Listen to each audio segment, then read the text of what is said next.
A sharp crack of a branch broke the silence of the night, and Alara shot up from her cot with her heart slamming against her ribs. Someone was in her bee yard. She grabbed the old wooden stick she kept by her door, the one she used to knock wasp nests down from the eaves, and crept outside barefoot into the cold grass. The moon hung low and yellow over the hills, throwing long shadows across the rows of wooden hives that lined the back of her small farm. And there, crouched beside her best hive, were 3 boys. They could not have been older than 9 or 10. They wore dark cloaks that looked far too fine for children sneaking around a farm at midnight, and their hands were already sticky and gold with honey they had pulled straight from the comb. One of them had a smear of it on his cheek. Another was quietly laughing, trying to muffle the sound with his sleeve. For 3 years, this farm had been the only thing in the world that truly belonged to her. She had built the hives herself, one plank at a time, taught herself which flowers made the sweetest honey, and which made bees restless and sharp-tempered. She had chosen this quiet, out-of-the-way life on purpose, far from the gossip of the village, and far from the watchful eyes of alphas who saw an unclaimed omega and thought only of what she might be worth to them. Out here, among her bees, nobody looked at her twice. Out here, she was simply Alara, the honey woman, and that suited her fine. Which was exactly why the sight of strangers in her yard sent such a sharp jolt of fear through her chest. Nobody came to her farm uninvited. Nobody ever had reason to. Alara did not think. She marched forward, stick raised, and shouted, "Stop right there!" The boys froze, like rabbits caught in a lantern's glow. For one heartbeat, nobody moved. Then, all 3 of them turned at once, and Alara saw their faces clearly for the first time. They were identical. Same sharp chin, same storm-gray eyes, same dark hair falling over their foreheads. Triplets. "Run!" one of them yelled, and they scattered toward the tree line. Alara was faster. She had spent years chasing runaway goats and skittish hens across this land, and 3 honey-thieving boys were no match for her long strides. She caught the slowest one by the back of his cloak before he reached the fence and hauled him around to face her.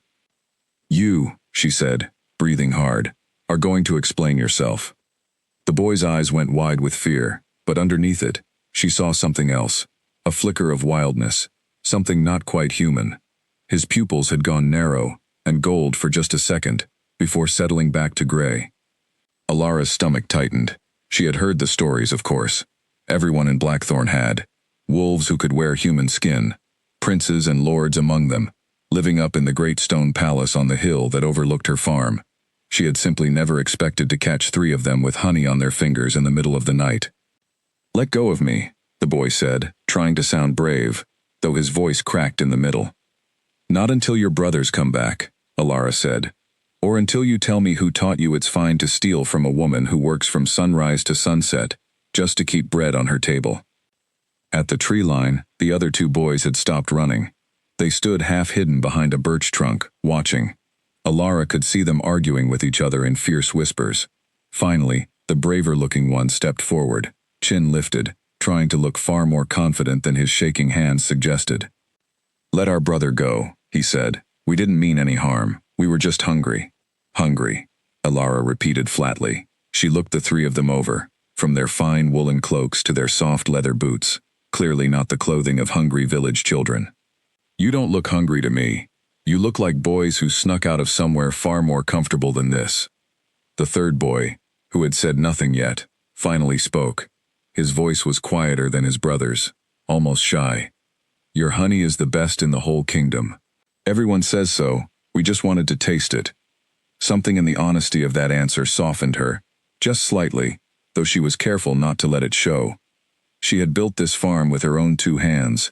Every hive, every fence post, every jar of honey she sold at market. She was proud of the work. It stung less to be flattered for it than to be robbed of it, but stealing was still stealing. "Sit," she said, releasing the boy she had caught and pointing to the wooden bench near her porch. "All 3 of you." They exchanged glances, clearly weighing whether they could bolt again, but something about her tone made them obey.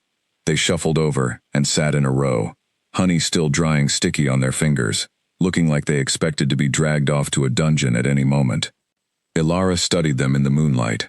Now that she wasn't chasing them, She noticed how young they truly seemed, despite their fine clothes, how their eyes darted nervously toward the dark trees, as if worried about being caught by someone far worse than an angry beekeeper.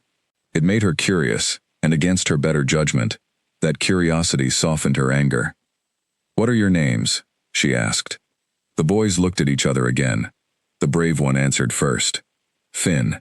The quiet one added, almost reluctantly, "Rowan." The last one, who had been caught, mumbled, "Cato." "And where do you live?" Finn, Rowan, and Cato. None of them answered that one. Their eyes flicked, almost in unison, toward the hill where the palace stood, its towers black against the star-scattered sky. Alara followed their gaze and felt a strange chill settle over her shoulders. "You're not going to tell me," she said slowly, "and I have a feeling I already know why." Finn's jaw tightened, stubborn despite his fear. "Please don't tell the guards. Please. We just wanted honey." Alara looked at the honeycomb they had broken off from her prized hive, the one she had nursed through 2 harsh winters, the one that produced the sweetest honey in 3 villages. It would take weeks to recover from the damage. And yet, looking at their small, frightened faces, she could not bring herself to feel true anger. She sighed and rubbed her temple. "Wait here." She went inside, lit a small lantern, and returned a few minutes later with a jar of honey and 3 slices of bread wrapped in cloth. The boys stared at her, stunned, as she pressed the food into their hands. "Eat," she said, "since you clearly can't wait until morning like normal people." Finn blinked at her, confused. "You're not going to punish us?" "I should," Alara said, sitting down on the porch step across from them. "But you're clearly not starving village orphans, and you're clearly not supposed to be wandering around at night unwatched. So eat your bread, tell me the truth, and maybe I'll let this go without marching you up that hill myself." The boys exchanged another look, some silent twin conversation passing between them, before Rowan finally spoke, his voice barely above a whisper.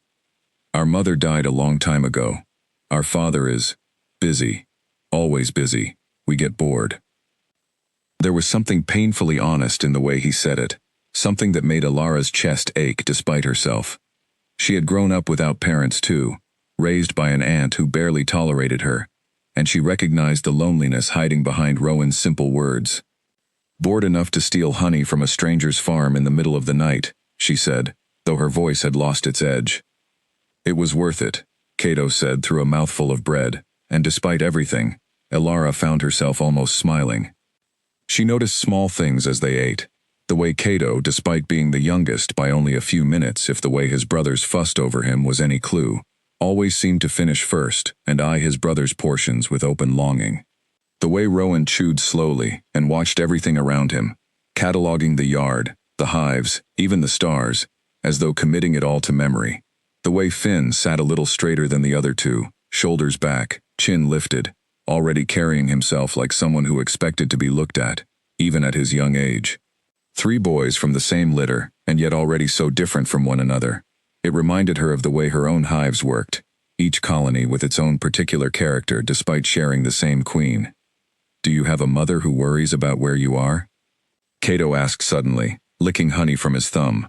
Alara's chest tightened, but she kept her voice even. "No. She passed when I was small. I don't remember much about her." "Us too," Rowan said quietly.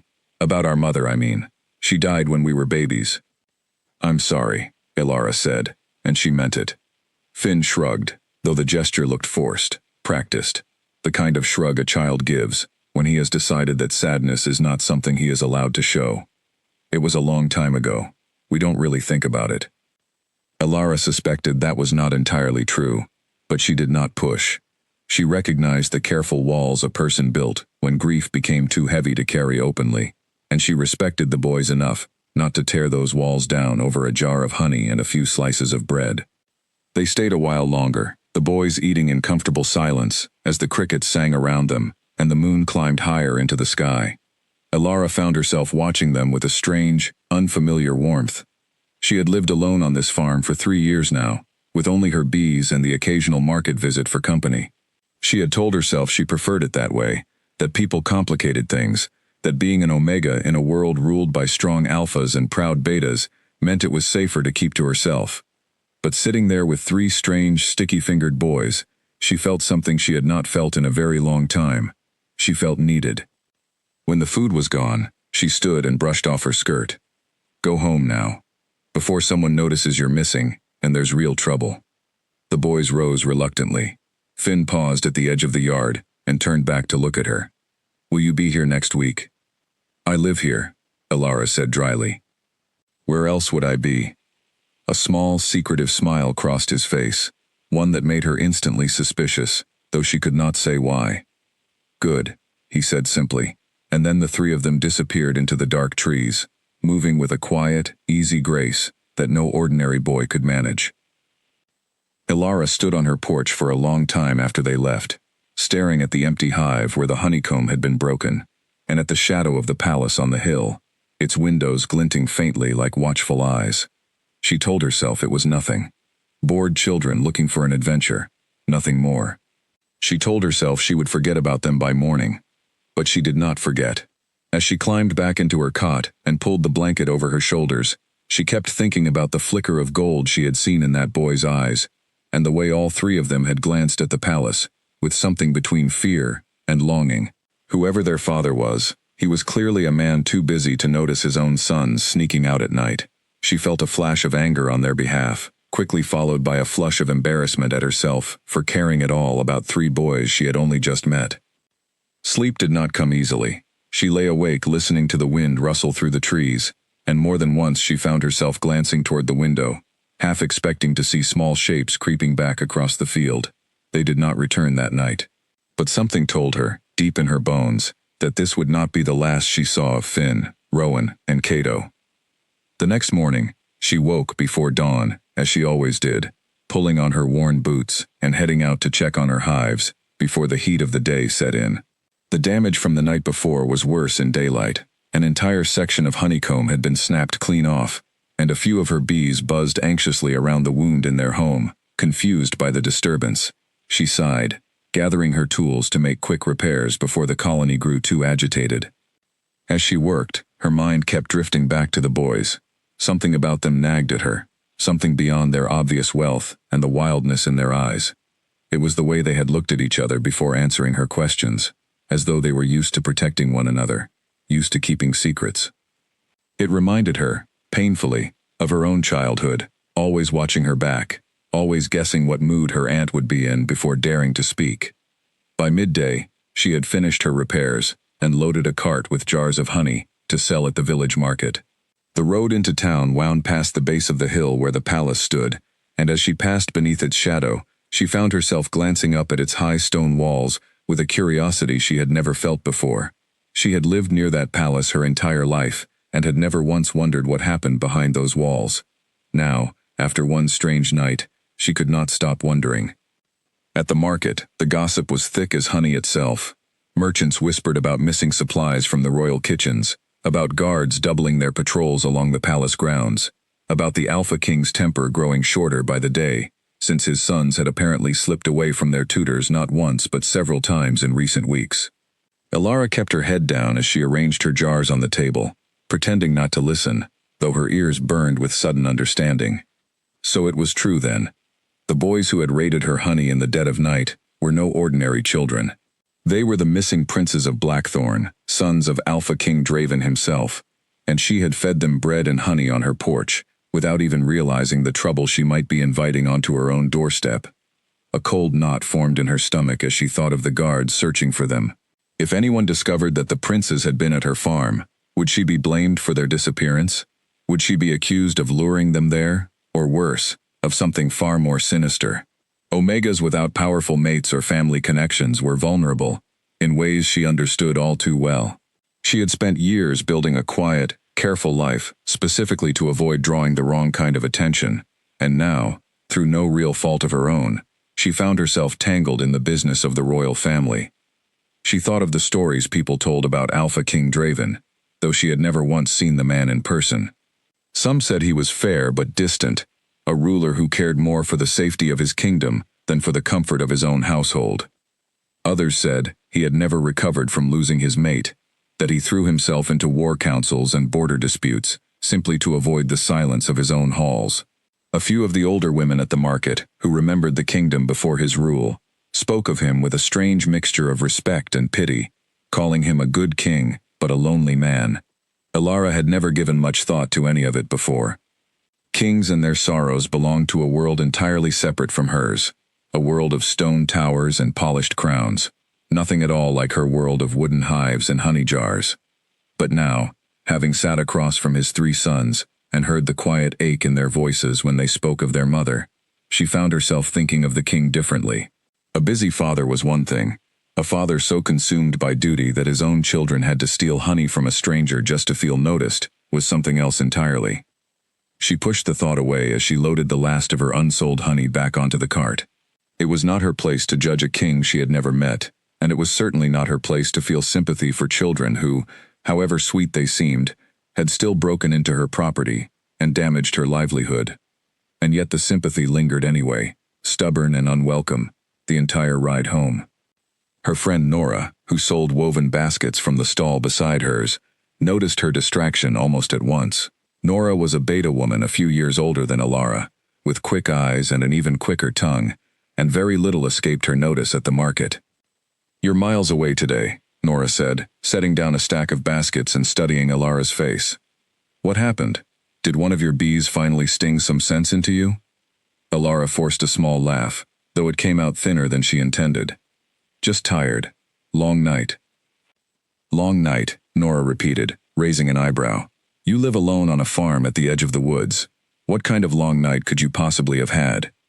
For a moment, Elara considered telling her the truth, just to share the strange weight of it with someone. But caution won out. If word spread that the missing princes had been seen at her farm, even innocent gossip could turn dangerous quickly, especially for a woman with no family name to protect her. "Bees got restless," she said instead. "Something disturbed the hives. I was up half the night checking on them." Nora did not look entirely convinced, but she let it go, turning instead to arrange her baskets more attractively for the passing crowd. "Well, whatever kept you up, you'd better rest properly tonight. Have you heard the news from the palace? Guards everywhere this week, stopping carts on the road, asking questions, something about the young princes wandering off. My cousin works in the kitchens, and she says the whole household has been in an uproar for days." "I heard something about it," Elara said carefully, keeping her eyes on her honey jars. "They say the king barely leaves his study anymore, buried in reports and border matters, and the boys have been running wild, without anyone watching them properly, since the old nursemaid retired last winter." Nora shook her head, a note of genuine pity in her voice, despite her usual sharp humor. "Poor things, losing their mother so young, and now practically raising themselves in that enormous cold palace. I wouldn't wish that on any child, prince or not." Elara said nothing, but her chest ached with an uncomfortable mixture of guilt and understanding. She thought of Rowan's quiet voice describing his mother's death, of Cato's hungry eyes watching his brother's food, of Finn's forced, practiced shrug. Whatever mischief had brought them to her farm, it clearly came from something far lonelier than simple boredom. The rest of the market day passed in its usual rhythm, customers haggling over prices, children darting between stalls chasing each other, the smell of fresh bread and roasting nuts drifting from the food carts near the square.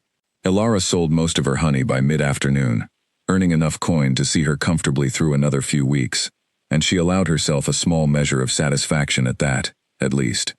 Whatever chaos had unfolded at the palace, her own small corner of the world still turned as it always had. As she packed up her cart to leave, an old woman approached her stall, one of the few remaining jars of honey catching her eye. She was small and stooped with age, her white hair pulled back in a simple knot, but her eyes were sharp and clear as she studied Elara with unusual interest. "You're the beekeeper from the eastern farm," the woman said. It was not quite a question. "I am," Elara said, offering a polite smile as she wrapped the jar in cloth. "Elara, have we met before?" "No," the old woman said simply, "but I know your honey. Sweetest in the kingdom, they say, and I believe it." She paid for the jar, with careful, deliberate movements, then paused, before turning away, studying Elara's face a moment longer than seemed necessary. "Strange things happen to those who live close to the palace hill," she added quietly. "Old magic still lingers in these woods, older than the crown itself. Bonds form in strange places, between strange souls. Keep your eyes open, child. Before Alara could ask what she meant, the old woman had already shuffled off into the crowd, disappearing between two rows of stalls before Alara could think to follow. She stood there for a long moment, jar money still warm in her palm, an uneasy chill settling over her despite the warmth of the afternoon sun. Nora, who had witnessed the strange exchange, leaned over with a teasing grin. "Watch out," she said. "Old Agatha's predictions have a funny way of coming true." She told the miller's daughter she'd marry a stranger from across the river 3 years before it happened, word for word. Alara shook off the chill with a forced laugh, waving away Nora's words as market superstition, the kind of thing old women said to seem mysterious and important. But as she guided her cart back down the winding road toward home, the woman's words echoed strangely in her mind, refusing to be dismissed as easily as she wanted them to be. She sold her honey quickly that day, eager to return home before the sun set, but the unease did not leave her. As she guided her cart back along the winding road, she kept glancing toward the palace, half expecting to see guards waiting at her gate when she arrived. They were not there. Her little farm sat exactly as she had left it, quiet and golden in the late afternoon light, the hives humming gently with the sound of thousands of small, industrious lives. That night, she checked every lock on her doors and windows before finally settling down to sleep, telling herself firmly that the boys would not return, that whatever strange curiosity had brought them to her farm once would not bring them back a second time. She was wrong. Deep in the night, long after the moon had risen high above the treetops, she woke again to the soft, unmistakable sound of small feet moving through the grass outside, and she knew, with a strange mix of dread and reluctant anticipation, that her quiet life was about to change forever. A week passed before they returned, and Alara had almost convinced herself they would not. She had gone about her days as usual, tending her hives, mending fences, selling honey at market. But every night, as she blew out her lantern, some small part of her waited for the sound of footsteps in the grass. They came on a clear, warm night, with no clouds to hide the moon. This time, she heard them before they even reached the hives, 3 sets of feet moving, with far less caution than before, whispering to each other, in voices that carried easily across the quiet yard. Alara sat up in bed, a strange mix of exasperation and something close to relief settling in her chest. She pulled on her shawl and walked outside without bothering to grab her stick this time. She already knew who she would find.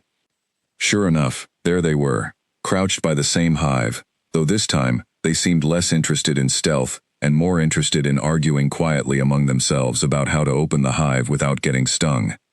"You're doing it wrong," Rowan hissed, swatting at Finn's hand. "I know what I'm doing," Finn shot back, though the confidence in his voice did not match the way he flinched every time a bee buzzed too close to his ear. Cato, crouched slightly apart from his brothers, was the first to notice Alara standing on the porch with her arms crossed. He froze mid-motion, honey already smeared across his knuckles. "We're caught," he whispered urgently.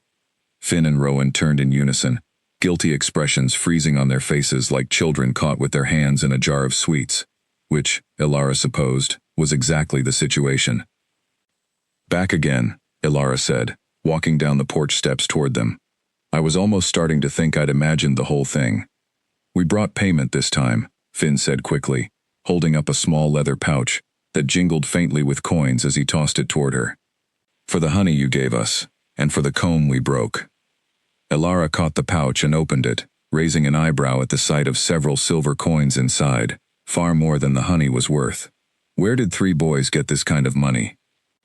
The brothers exchanged a look, and Rowan mumbled something about saved allowance, though the way his ears turned faintly pink suggested it might not be entirely true. "You didn't need to bring anything," Alara said, though she tucked the pouch into her apron pocket anyway. Coins were coins, and her farm did not run itself for free. "You could have simply asked, instead of climbing into my hives in the middle of the night like a pack of raccoons. Where's the fun in asking?" Cato said, grinning, despite the honey still dripping from his fingers, and Alara found herself fighting back a smile of her own.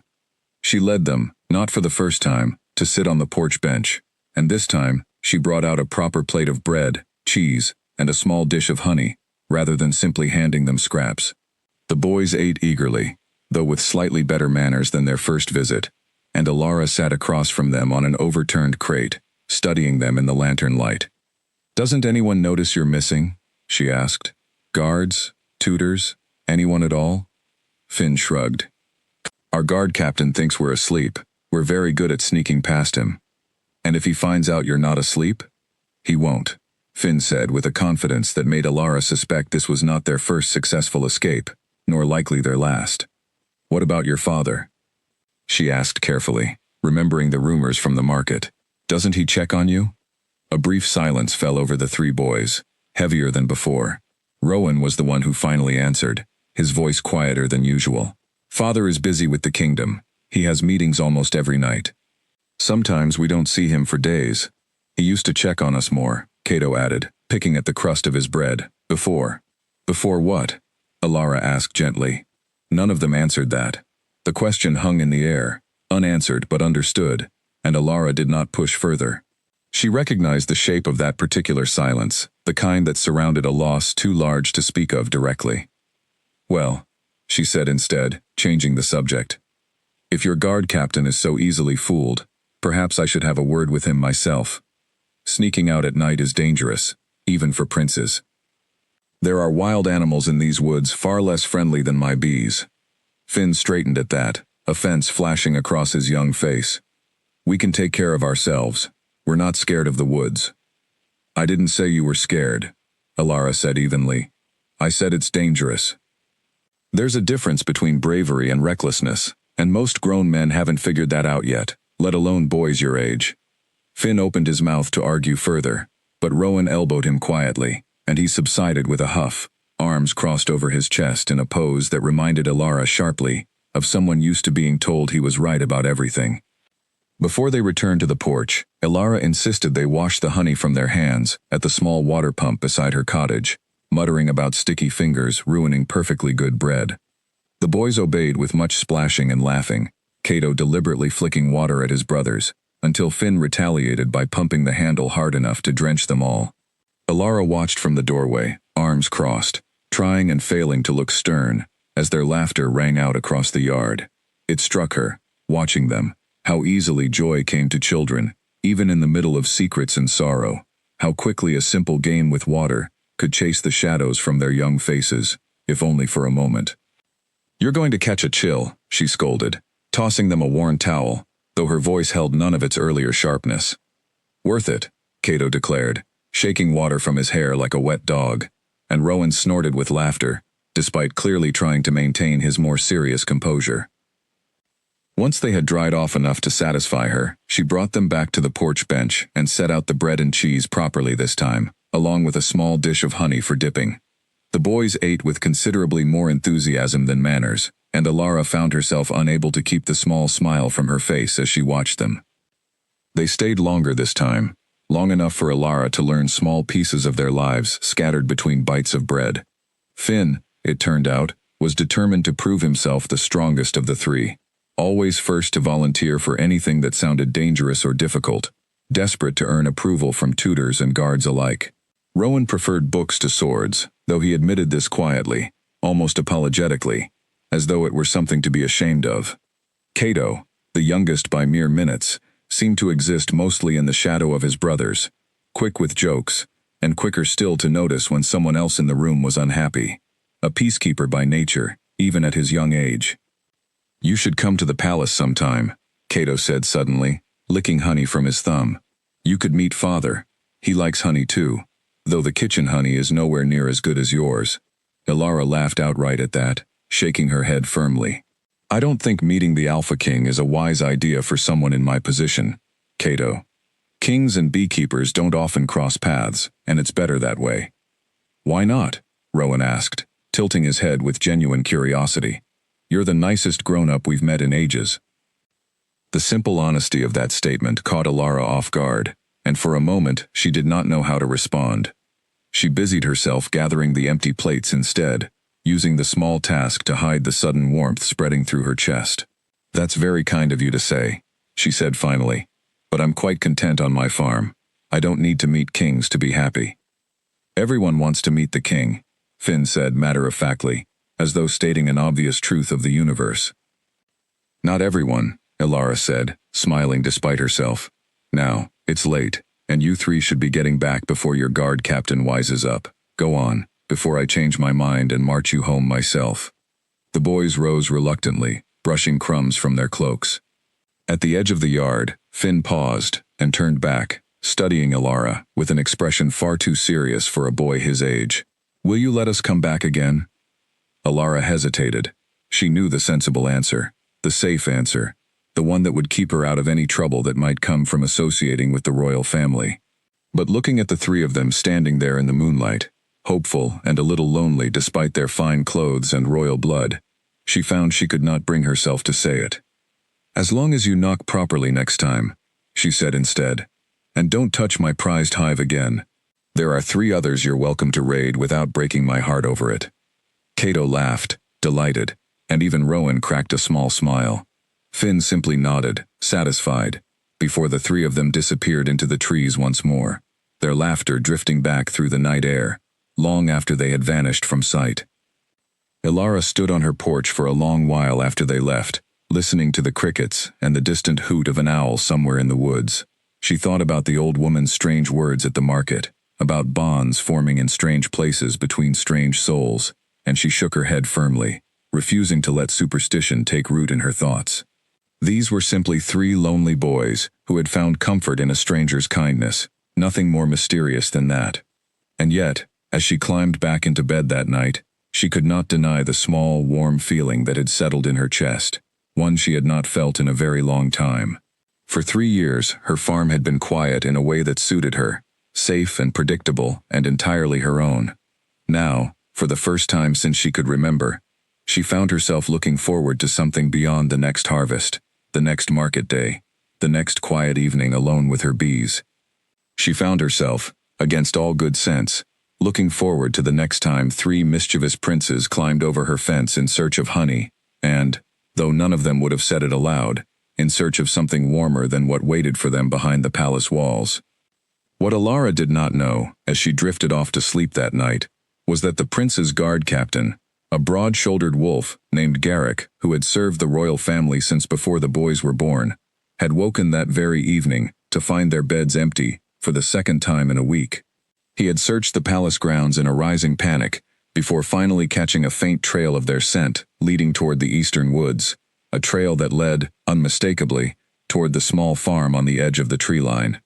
Garrick had not woken the household in alarm, not wanting to cause unnecessary panic or draw attention to his own failure to properly watch the boys. Instead, he had followed the trail quietly himself, staying well back among the trees, until he saw the 3 princes seated comfortably on a stranger's porch, eating bread and honey, and laughing, without a single care in the world. He had watched for a long while, torn between relief that they were safe, and concern about what exactly this meant. The woman on the porch was clearly no threat, that much was obvious even from a distance. She moved with the easy confidence of someone entirely unbothered by the presence of royalty, scolding the young princes as freely as any mother might scold her own children, without a trace of the fawning deference most commoners showed when near the crown. Garrick had served the royal family long enough to recognize genuine warmth when he saw it, and there was no mistaking the easy affection growing between this stranger and the 3 lonely boys who so rarely received it from anyone else in their lives. Still, his duty was clear. He would need to report this to the king, whether he wished to or not. The princes wandering unsupervised into the territory of an unknown Omega, however harmless she appeared, was not a matter he could simply overlook, not when their safety was his sole responsibility. He waited in the shadows until the boys said their goodbyes and disappeared back into the woods, then followed them home at a discreet distance, making certain they returned safely to their beds, before finally retreating to compose his report for the morning. He did not yet know how much that single report would change the course of many lives, least of all his own understanding of the strange, sweet-smelling farm at the edge of the eastern woods, and the strong, silent presence of the man who ruled over all of Blackthorn, waiting to hear where his sons had truly been spending their nights. 3 days after Garrick delivered his report, a royal carriage rolled to a stop outside Alara's small farm, just as the morning mist was beginning to lift from the fields. She was in the middle of straining a fresh batch of honey when she heard the wheels crunching over the dirt road, and her hands stilled at the sound, honey dripping slowly from the cloth she held. No one came to her farm by carriage. No one came to her farm at all, save for the 3 princes who arrived on foot under cover of darkness. A carriage meant something entirely different, something official, and her stomach dropped as she set down her tools and walked to the door. 2 guards in polished armor stood beside the carriage, their expressions carefully neutral, though their eyes swept over her small cottage and hives, with the kind of thorough attention that made her feel instantly exposed. A third man, older and clearly of higher rank judging by the deeper crimson of his uniform, stepped forward and gave a short, formal bow. "Ilara of the Eastern Honey Farm?" he asked. "Yes," she said, keeping her voice steady, despite the way her heart hammered against her ribs. "Can I help you with something?" "You are summoned to the palace, by order of Alpha King Draven," the man said, regarding the recent activities of the princes Finn, Rowan and Cato. The words landed like a stone in her stomach. She had known this moment might come, had half expected it every time the boys disappeared back into the trees, and yet hearing it stated so plainly, with such official weight, still stole the breath from her lungs. "Am I under arrest?" she asked, proud of how calm her voice sounded despite the way her hands had begun to tremble at her sides. The man's expression flickered with something that might have been amusement, though it was gone as quickly as it appeared. "No, the king simply wishes to speak with you directly. You will come with us now." It was not phrased as a request, and Ilara understood well enough that refusing a summons from the Alpha King himself was not an option available to someone in her position. She thought briefly of running, of disappearing into the woods the way the boys so easily did, but the thought was foolish, and she dismissed it immediately. She had built her whole life on this farm, through patience and careful choices, not reckless ones, and she was not about to abandon everything over a moment of fear. "Give me a moment to change," she said instead, and the man nodded, gesturing for the guards to wait by the carriage.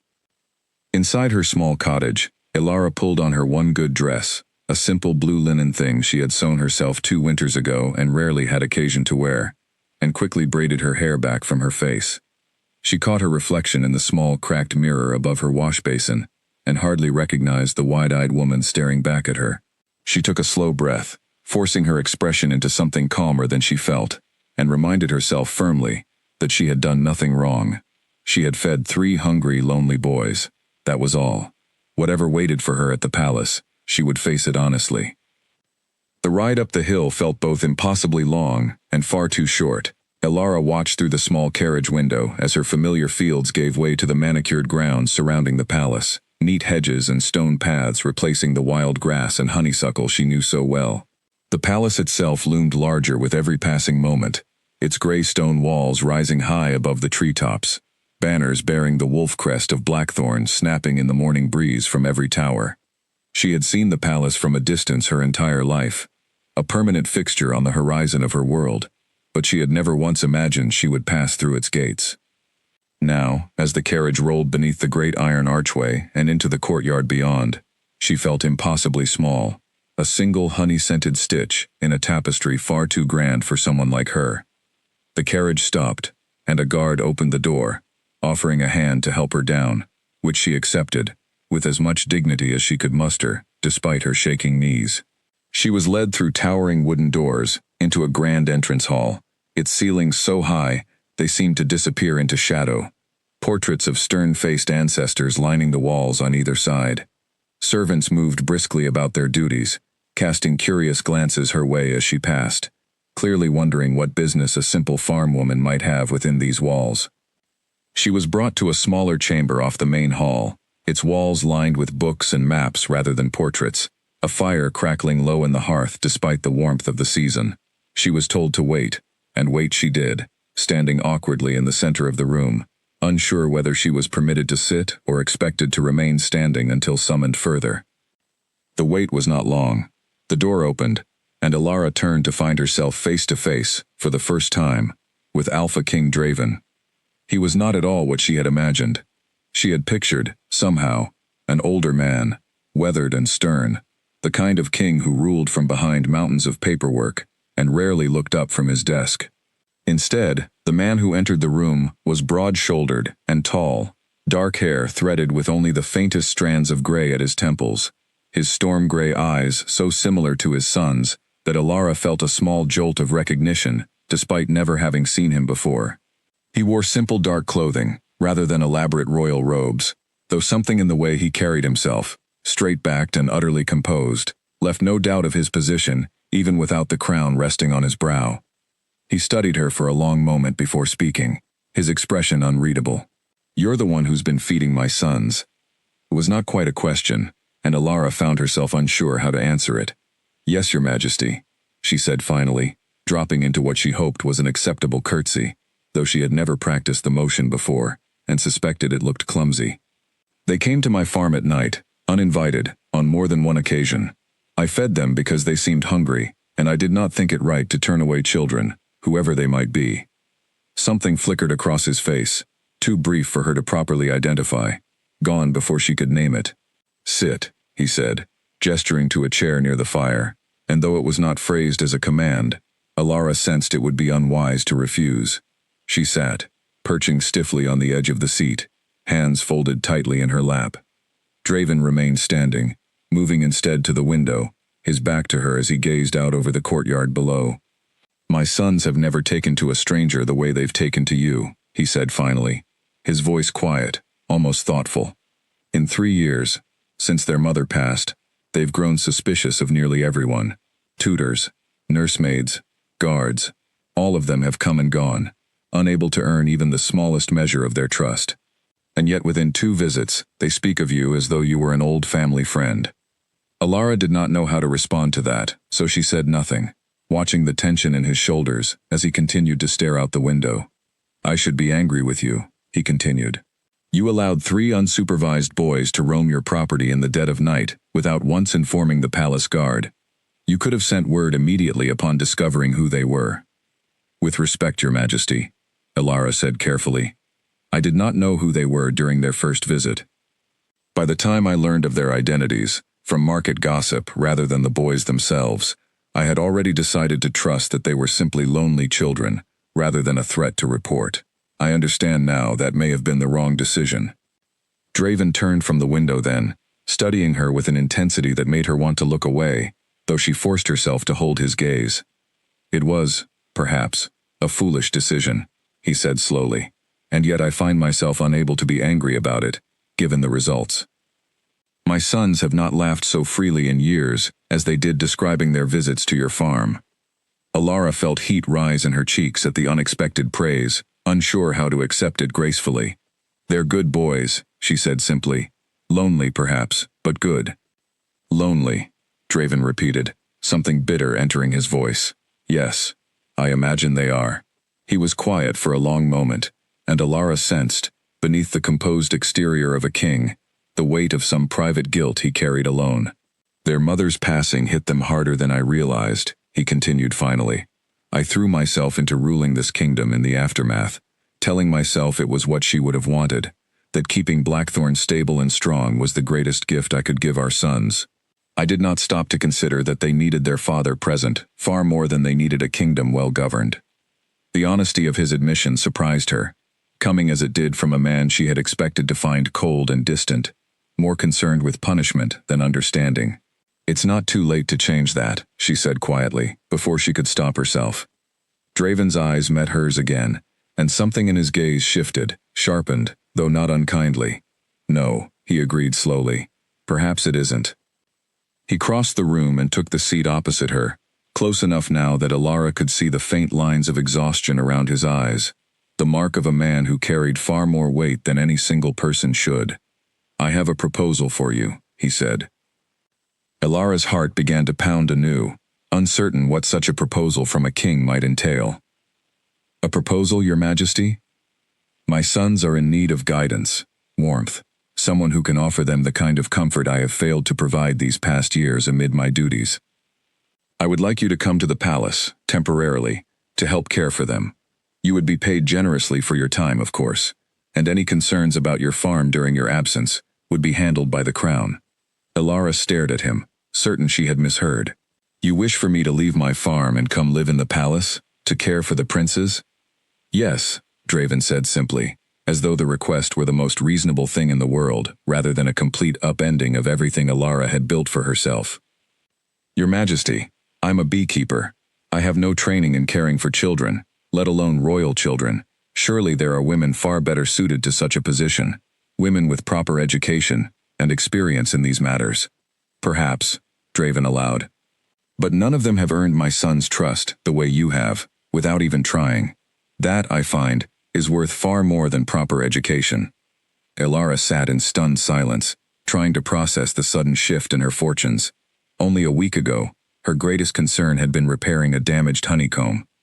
Now she sat across from the Alpha King of Blackthorn himself, being asked to abandon her quiet, careful life for the uncertain world of palace politics and royal children. And if I say no, she asked finally, needing to know whether this was truly a choice, or simply another command, dressed in polite language. Something almost like respect crossed Draven's face at the question. Then you will return to your farm, and I will find some other solution for my sons, though I confess, I am not certain what that solution might look like. He paused, studying her carefully. This is a genuine offer, Elara, not a command. I would not force an Omega into my household against her will, whatever position I hold. The sincerity in his voice eased some of the tension coiled in her chest, though the decision before her still felt impossibly large. She thought of Finn's stubborn pride, of Rowan's quiet love of books, of Cato's easy laughter and hungry eyes. She thought of her hives, tended so carefully over 3 long years, and the quiet, predictable life she had built for herself, far from the complications of court and crown. May I have time to consider it? She asked. Of course, Draven said, inclining his head. Take whatever time you need, but Elara, he added, and something in his tone made her look up sharply. Know that whatever you decide, I am grateful for the kindness you've already shown my sons. Few people in this kingdom would have offered them bread and honey, instead of reporting them to the guards. Before she left, a young servant girl guided her back through the winding halls toward the courtyard, and as they passed a wide window overlooking the palace gardens, Elara caught sight of the 3 princes below, running through the hedges in some game of their own invention, their laughter drifting faintly up through the glass. She paused, watching them for a moment, and felt her resolve waver even further. Whatever uncertainty she carried about the offer itself, she found she could not deny the small, persistent tug of affection she already felt for those 3 boys. The servant girl, noticing her pause, offered a shy smile. They've been much happier this week, she said quietly. Ever since word spread that their father spoke with you. The whole staff has noticed it. Even Captain Garrick says it's the first time in months he hasn't had to chase them down for sneaking off somewhere. Word spreads quickly here, Elara observed. It's a small world behind these walls, my lady, the girl said. Whatever the size of the palace itself, everyone knows everyone else's business eventually. Elara filed that observation away with quiet unease as she climbed back into the waiting carriage for the ride home. A small world with quick gossip meant little privacy, and little privacy meant that whatever decision she made would not remain hers alone for long. The ride back down the hill gave her far too much time to think.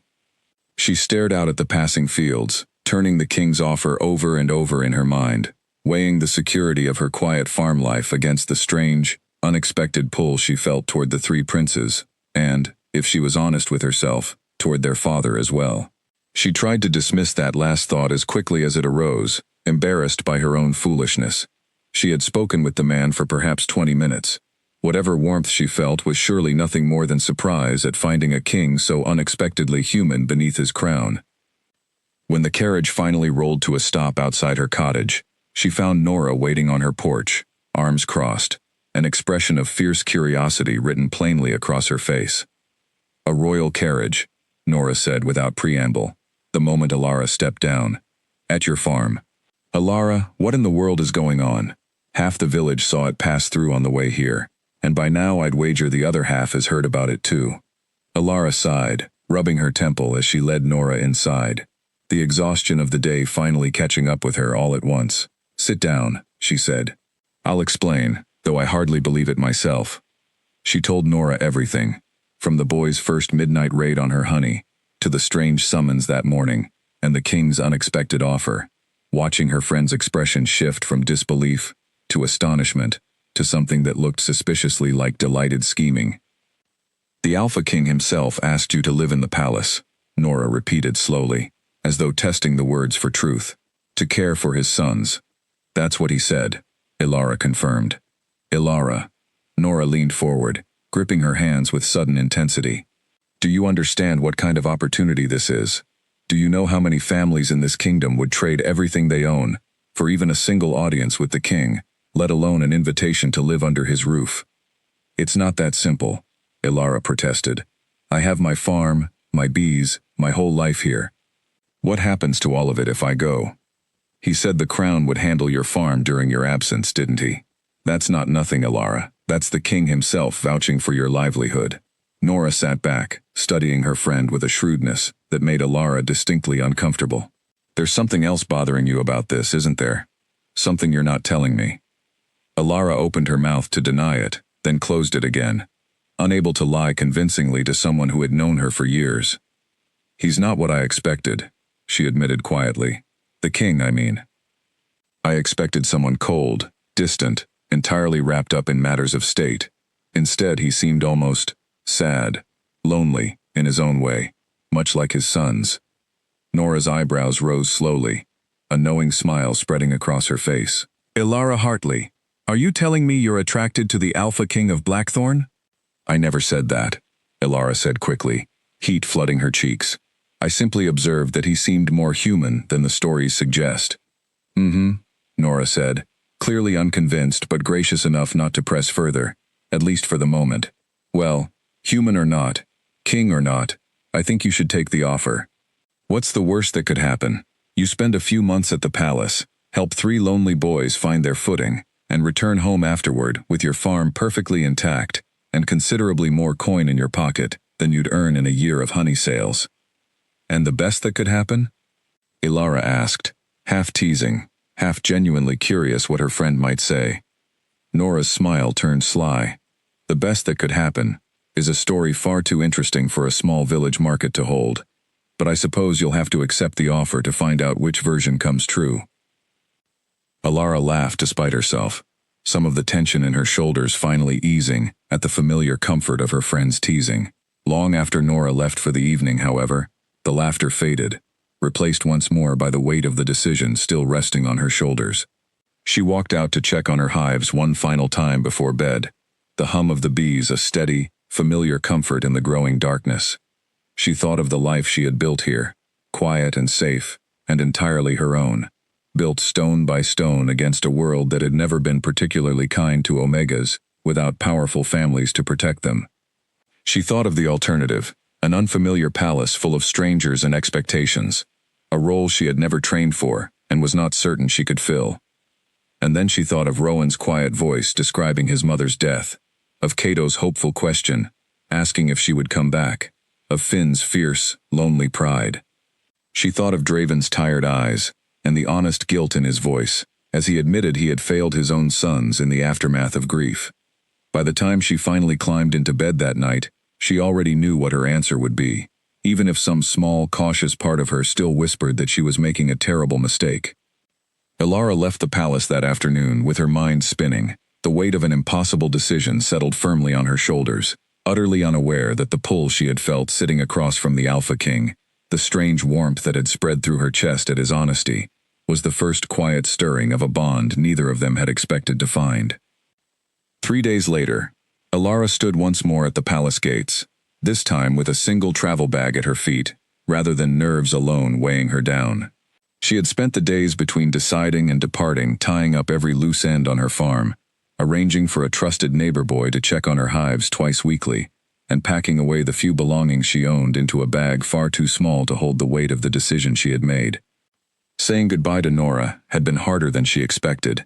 Her friend had hugged her tightly at the market the day before, uncharacteristically serious for once. "Send word if you need anything," Nora had said. "And Ilara, don't let that palace change who you are. Kings and their courts have a way of grinding down anyone who isn't careful." Ilara had promised to remember the warning, though standing now before the towering iron gates, she felt the truth of it pressing down on her already. This time, no carriage had been sent for her. Instead, Captain Garrick himself waited at the gate, a broad, solid wolf shifter with a weathered face and kind, tired eyes. The same man, she realized, who must have discovered the boys' nighttime visits and reported them to the king. "Miss Alara," he said, offering a respectful nod. "The king asked me to see you settled personally. I understand I owe you thanks, as much as an apology. My watch over the young princes has not been what it should be these past months, and your kindness toward them, however unconventional its beginning, has not gone unnoticed." "There's no need to apologize, Captain," Alara said. "From what I understand, 3 determined princes could slip past even the most watchful guard when they set their minds to it." A ghost of a smile crossed Garrick's face. "You're not wrong about that. Come, let me show you to your quarters, before the boys catch wind that you've arrived. If they see you first, I doubt we'll get anything else accomplished today." He led her through the grand entrance hall she remembered from her first visit, past the study where she had spoken with Draven, and deeper into the palace than she had gone before. The halls here were quieter, lined with tapestries depicting scenes of hunts and battles long past, portraits of solemn ancestors watching her progress with painted, unblinking eyes. Servants passed them occasionally, offering curious glances that Alara did her best to ignore, painfully aware of how out of place she must look in her simple traveling dress amid the palace's quiet grandeur. "The staff will talk," Garrick said, noticing her discomfort. "They always do. About anything new. Pay it no mind. Within a week, there will be some other piece of gossip to occupy their attention instead." "I hope you're right, Captain."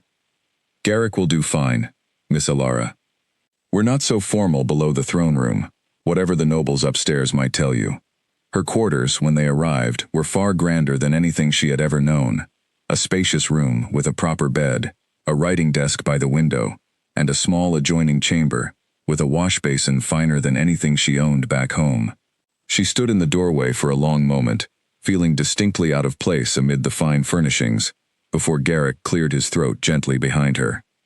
"The prince's chambers are just down this hall," he said. "The king thought you'd prefer to be close by, given your role here. If you need anything at all, ring the bell by your door, and a servant will attend you promptly." "Thank you, Garrick," Alara said, setting her small bag down on the large bed, which nearly swallowed it whole. "Truly." He nodded and made to leave, then paused at the door. "For what it's worth, Miss Alara, the boys speak of nothing else but your farm since their father spoke with you. Whatever brought you here, I think it's the right thing for this household. It's been too quiet in these halls for too long." He left before she could respond, and Alara sat on the edge of the enormous bed, letting out a slow breath, as the reality of her new circumstances truly settled over her. She had barely a moment to gather her thoughts before the sound of running footsteps echoed down the hallway, followed by an excited shout of her name.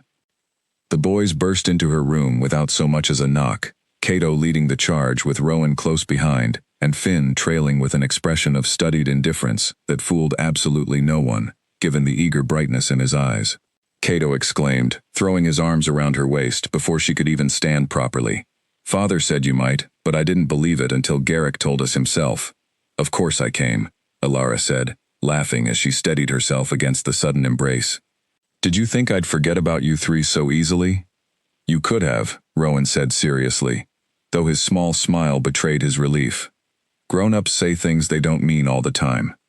"Well, I'm not most grown-ups," Alara said, ruffling his hair fondly. "I keep my promises." Finn hung back slightly, arms crossed, though Alara noticed the way his shoulders had visibly relaxed since she entered his line of sight. "The tutors have been unbearable this week," he said, as though this were somehow her concern to solve immediately. "Master Aldrich assigned twice the usual lessons, said we needed discipline after our little adventures." "Perhaps some discipline wouldn't hurt," Alara said dryly, earning an indignant huff from Finn, and a badly hidden snort of laughter from Cato. Over the following hour, the boys gave her an enthusiastic, chaotic tour of the palace wing that would become her new home, pointing out their favorite hiding spots, the kitchens where the cooks occasionally slipped them extra treats, and the library Rowan clearly considered his personal sanctuary. Alara listened to it all with growing fondness, already feeling the strange, unfamiliar palace beginning to shrink into something more manageable, more human, simply by seeing it through the boys' eager eyes. It was late afternoon by the time a servant arrived to inform her that the king wished to see her in his study before dinner. Alara smoothed her dress nervously as she was led there, the boys' cheerful chatter still ringing pleasantly in her ears, though her nerves returned in full force at the thought of facing Draven again. He rose from behind his desk when she entered, setting aside a stack of papers with what looked like genuine relief at the interruption. "Alara, I trust the boys have already found you and dragged you halfway across the palace." "They gave me a very thorough tour," Alara said, allowing herself a small smile. "I believe I now know the location of every secret hiding spot within these walls." Something warm flickered across Draven's face, the first genuine smile she had seen from him. "That's more than I can say for myself, and I've lived here my entire life." He gestured for her to sit, though this time the formality of their first meeting had eased somewhat, replaced by something more comfortable, almost familiar. "I want to thank you properly, Alara, for accepting this position. I know it's asked a great deal of you, uprooting your life on such short notice." "They're worth it," Alara said simply. "Your sons, I mean. They're clever and brave and far kinder than they probably realize themselves. Whatever loneliness brought them to my farm, I don't regret a moment of getting to know them." Draven studied her for a long moment, something unreadable passing behind his gray eyes. "You have a gift for seeing people clearly, Alara. It's rarer than you might think, especially within these walls." The compliment settled warmly in her chest, though she quickly reminded herself not to read too much into simple kindness from a grieving king, grateful for help with his sons. "I'll do my best for them, Your Majesty. Within these walls, at least when we're not surrounded by court formalities, I'd prefer you call me by my name. It seems only fair, given how thoroughly my sons have already claimed you as family." "Draven then," Alara said, testing the name aloud, feeling a small, unexpected thrill at the informality he offered so easily. "Though I imagine the court might have opinions about such familiarity."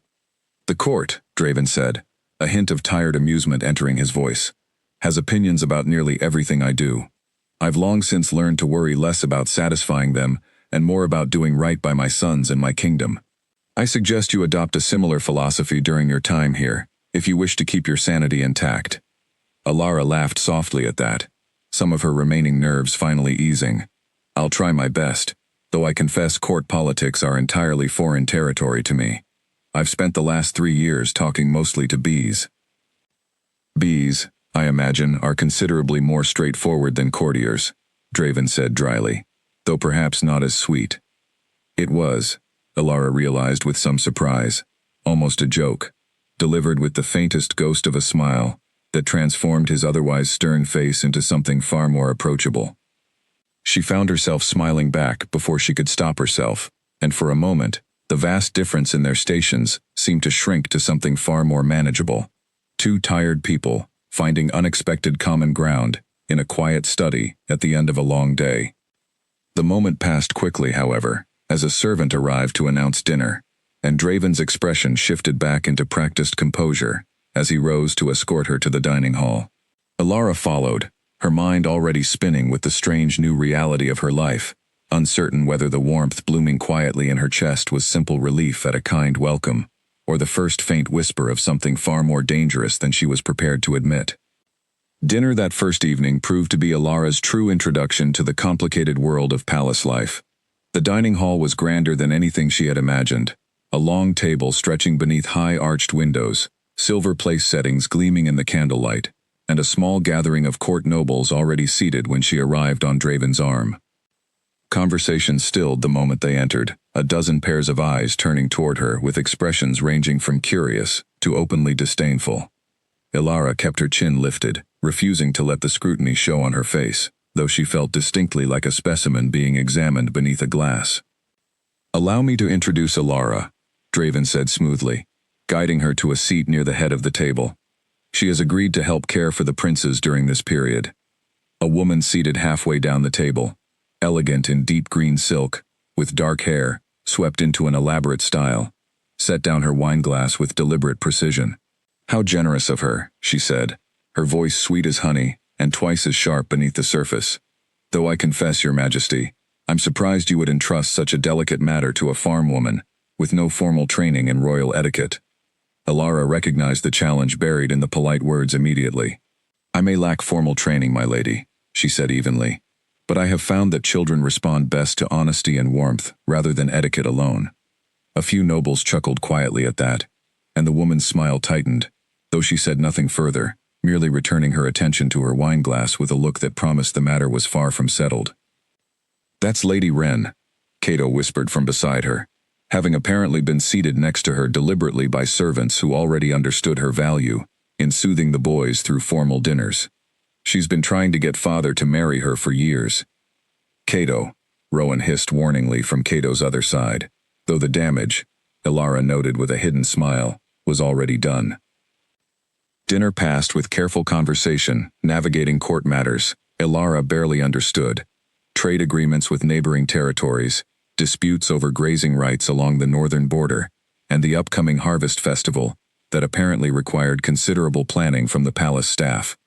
She listened more than she spoke, absorbing the rhythms of this new world, though she caught Lady Wren's sharp, assessing glances, directed her way more than once throughout the meal. Afterward, as the boys were led off to bed by a tired-looking nursemaid, Elara found herself briefly alone with Draven in the emptying hall. "Lady Wren seems displeased with my presence," she said carefully, unsure whether such an observation was appropriate to voice aloud. Draven's jaw tightened almost imperceptibly. "Lady Wren has long believed herself destined to become the next Queen of Blackthorn. She has made her intentions known to me on more than one occasion, intentions I have never encouraged nor returned." "I see," Elara said, filing away the information carefully, sensing already that the elegant woman in green silk would prove far more dangerous than any midnight honey thief. "Pay her little mind," Draven said. "She holds influence among certain court circles, but she holds no true power over this household or its decisions. That belongs to me alone." Elara nodded, though the confident reassurance did little to ease the small knot of unease settling in her stomach. She had spent her whole life avoiding exactly this kind of attention, the sharp, calculating interest of those who saw her as an obstacle to something they wanted. It seemed, however, that her quiet farm life had not prepared her nearly well enough for the complicated currents of palace politics. The following weeks settled into a rhythm Elara found herself surprisingly comfortable with, despite her initial fears. Mornings began early, helping the boys prepare for their lessons, often smoothing over disagreements between Finn's stubborn resistance to structure and their tutor's rigid expectations. Afternoons were spent in the gardens or the library, depending on which brother's preference won out that particular day, and evenings often found all three boys gathered in her quarters for stories or quiet conversation before bed, a habit that had formed so naturally none of them quite remembered how it began.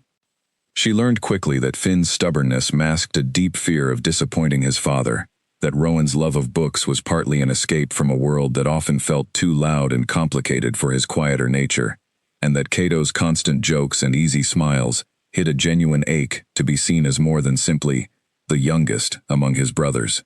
Understanding each boy individually, rather than treating them as an identical set, earned her their trust more deeply with each passing day. Draven, too, found reasons to seek her out more frequently than his busy schedule strictly required. He would appear in the gardens during her afternoons with the boys, ostensibly to check on their progress, though his visits often stretched far longer than necessary, filled with quiet conversation about matters entirely unrelated to his sons. He asked about her farm, her bees, the life she had built for herself before arriving at the palace, listening with genuine interest that surprised her each time, given how little most nobles seemed to care about anything beyond their own immediate concerns. "You truly love it, don't you?" he observed one afternoon, watching her explain to Cato the proper way to approach a hive without startling the bees, using a small illustrated book she had borrowed from the palace library. "Your work with the bees, I mean." "There's something honest about it," Elara said, thinking carefully how to explain a feeling she had never needed to put into words before. "The bees don't care about titles or politics. They simply do their work, day after day, and in return, they create something sweet enough to sustain an entire farm through winter. There's a kind of peace in that simplicity." "I envy that peace," Draven admitted quietly. "My days are rarely so simple." "Perhaps that's why your sons found comfort in my honey," Elara said, glancing toward where Finn and Rowan were practicing sword forms nearby, under Garrick's watchful supervision. "Simplicity is a rare gift in this palace, it seems." Draven's gaze followed hers to his sons, something complicated passing across his features. "I've been trying," he said, "since you arrived, trying to be present more, to set aside my duties earlier in the evenings. It hasn't been easy, breaking habits built over years of grief and distraction, but I've noticed a difference in them already. Finn argues with his tutors less. Rowan laughs more freely. Even Cato seems less desperate for attention than he once was. They just needed to know they mattered to you, Ilara said gently. More than the kingdom, more than your duties. Just for a little while, each day. You make it sound simple, Draven said, though there was no bitterness in the observation, only a kind of tired wonder. Perhaps some things are simpler than we make them, Ilara replied, and Draven's eyes met hers with an intensity that made her breath catch unexpectedly in her throat. Not all of her days passed so peacefully, however. Lady Wren's cold disapproval had not softened in the weeks since Ilara's arrival, and she found herself the subject of increasingly pointed comments during formal dinners, subtle insinuations about her lack of proper breeding, thinly veiled suggestions that an unmated Omega had no business living so closely among royal children without proper chaperoning. Ilara did her best to ignore the barbs, though they left small, stinging marks regardless of how carefully she guarded her expression. Don't let her get to you, Nora had advised during one of Ilara's rare visits back to the village to check on her farm, listening to her friend's frustrated account of the latest dinner conversation. Jealous women always look for weaknesses. The fact that she's working so hard to find fault with you tells me she's more threatened by you than she'd ever admit. Threatened by what? Ilara had asked, genuinely bewildered. I'm no rival for her ambitions. I have no interest in becoming queen. Nora had simply raised an eyebrow at that, a knowing look Ilara had chosen not to examine too closely, though the memory of it lingered uncomfortably in the back of her mind through the following weeks. Despite Lady Wren's cold presence looming at the edges of her new life, Ilara found herself genuinely happy for the first time in longer than she could remember. The boys had become something like family to her, their laughter and small triumphs filling a quiet space in her heart she had not realized was empty until it began to fill. And Draven, despite the vast gulf between their stations, had become something she struggled to name, a friend, perhaps, or something warmer still, that she was not yet ready to admit even to herself. It was on a warm evening in early autumn, nearly 2 months into her stay, that the quiet comfort of her new life shifted into something far more complicated, when a single moment in the palace gardens changed everything between her and the Alpha King of Blackthorn. The gardens at dusk had become one of Ilara's favorite places within the palace grounds, a quiet stretch of winding paths and fragrant flower beds tucked behind the eastern wing, far enough from the main halls that the constant bustle of court life faded into pleasant silence. She had taken to walking there most evenings after the boys were settled for the night, using the quiet hour to gather her thoughts before retiring to her own chambers. That particular evening, she had not expected company. She was examining a cluster of late-blooming roses, their deep red petals just beginning to curl at the edges as the season turned toward autumn, when she heard footsteps approaching along the gravel path behind her. I thought I might find you here, Draven said, coming to stand beside her, his hands clasped loosely behind his back, in a posture she had come to recognize as his most relaxed. The boys mentioned you often walk this path in the evenings. It helps me think, Ilara admitted, straightening from her examination of the roses. There's something calming about growing things, even ones I don't tend myself. My late wife planted this section of the garden, Draven said quietly, and Ilara felt the weight of the admission settle between them, heavier than the words themselves suggested. She had a gift for making things grow. I've kept the gardeners maintaining it exactly as she left it, though I confess I rarely walk through here myself. Too many memories, perhaps. Then I'm sorry for intruding on something so personal, Ilara said, taking a small step back, though Draven shook his head quickly. No, don't apologize. I find I don't mind sharing this space with you. It feels less like a memorial, and more like a garden again, when you're here. He paused, studying the roses with an expression Ilara couldn't quite read. Her name was Isolde. She died giving birth to the boys, a complication no one anticipated, and I've spent 3 years telling myself I was honoring her memory by ruling well, by keeping our sons safe and our kingdom strong. It took your arrival to show me how much I'd failed to honor the parts of her that mattered most, the warmth, the laughter, the simple joy she brought into every room she entered. Ilara's chest ached at the raw honesty in his voice, the guilt he had clearly carried alone for far too long. Grief doesn't follow rules, Draven, she said gently. You did what you knew how to do at the time. That's not failure. That's simply being human. He turned to look at her then, and something in his gaze had shifted, sharpened into an intensity that made her pulse quicken unexpectedly. You have a way of forgiving people their worst moments, he said quietly. Even moments they haven't forgiven themselves for. Perhaps because I understand what it's like to carry guilt that isn't entirely deserved, Elara said, thinking briefly of her own childhood, the quiet resentment of an aunt who had never wanted her, the years she had spent believing her own existence was somehow a burden to those around her. Draven reached out then, hesitant at first, and gently tucked a loose strand of hair behind her ear, his fingers lingering a moment longer than the simple gesture required. Elara's breath caught at the touch, warmth spreading through her chest, in a way that had nothing to do with the cool evening air. Elara, he said, her name low and rough in a way she had not heard him speak it before. I need to tell you something, and I fear it may complicate things between us, far more than either of us is prepared for.